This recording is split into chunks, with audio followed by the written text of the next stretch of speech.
আসসালামু আলাইকুম রহমতুল্লাহি ওয়া বারাকাতুহু। আর একটা ভিডিও নিয়ে আসলাম আজকে আপনাদের সম্মুখে। ভিডিওটা দেখবেন, দেখে যদি ভালো লাগে লাইক শেয়ার কমেন্ট করবেন। বক্তব্য রাখছেন মুফতি ওলিউদ্দিন মিসবাহী সাহেব। ভিডিওটা একটু দেখেন আর শুনে অনুধাবন করবেন। এখানে খালি আপনাদেরই দেখি না, আল্লাহর বহুত কেরামতি দেখি, আল্লাহর মজেজা দেখি। এই সমস্ত দেখার পরে মানুষের ভিতরে হেদায়েত আয়। মহান রব্বুল আলামিন পবিত্র আল কোরআনুল কারীমের ভিতরে বলছেন, সিরু ফিল আরদে ফানজুরু কাইফা কানা আকিবাতুল মুজরিমিন। তোমরা পৃথিবীর বুকে দেখো, ঘুরো, তাহলে তোমরা হেদায়েত হইবা। কেমনে?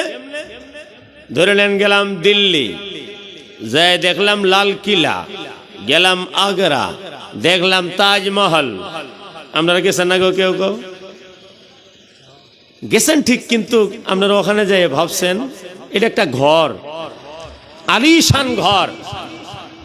কিন্তু যখন গিয়েছি তখন আমি লাল কিলার সম্মুখে এবং তাজমহলের সম্মুখে দাঁড়াইয়া আমি সেই বিল্ডিং গুলার সাথে কিছু কথা বলছি।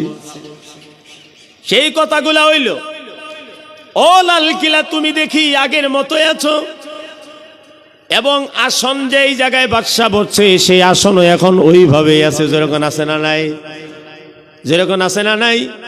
তাজমহল অমনি দাঁড়ায় আছে যেমনি আজ থেকে 450 বছর আগে বানানো হয়েছিল। আমি হেদায়েত নেই সেখানে যায় কিভাবে? ও বিল্ডিং, তোমার ভিতরে এককালে একটা রাজা মহারাজা বসতি করছেন, কিন্তু এখন তুমি ময়দান হয়ে গেছো, গুদাম ঘর হয়ে গেছো। তোমার ভিতরে এখন কোনো বাদশা নাই, বাদশার কোনো সিপাহী নাই, বাদশার একটা খাদেমও নাই। এককালে তো তোমার ভিতরে ঢুকবার গেলে অনেক সেনাপতি এবং সিপাহীর সাথে সাক্ষাৎ করে তার পথে যাওয়া লাগছে। বাদশাকে কোনোদিন লাগাল পাওয়া গেছে, কোনোদিন পাওয়া যায় নাই। আর এখন আমরা জুতা মুতা নিয়ে ঢুকি, কেউ না করে নেওয়ালা নাই। এর দ্বারাই জানা গেল, যত বড় লাল কিলা হোক না কেন, যত বড় টাকা পয়সার অধিকারী আপনি আমি হই না কেন, এমন একটা দিন আসবে যেদিন কেউ থাকবে না, কোনো জিনিসই থাকবে না।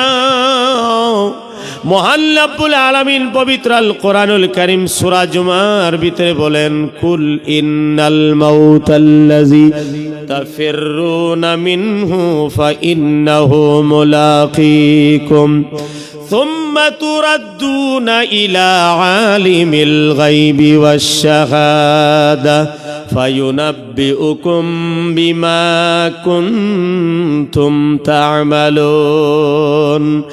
মহান রব্বুল আলামিন বলেন, তোমরা মউত দেখে ভয় খাও। যেরকম আমরা মউত দেখে ভয় খাই না, নাই না খাইলে তো আমরা জলসা ছবি আইতাম।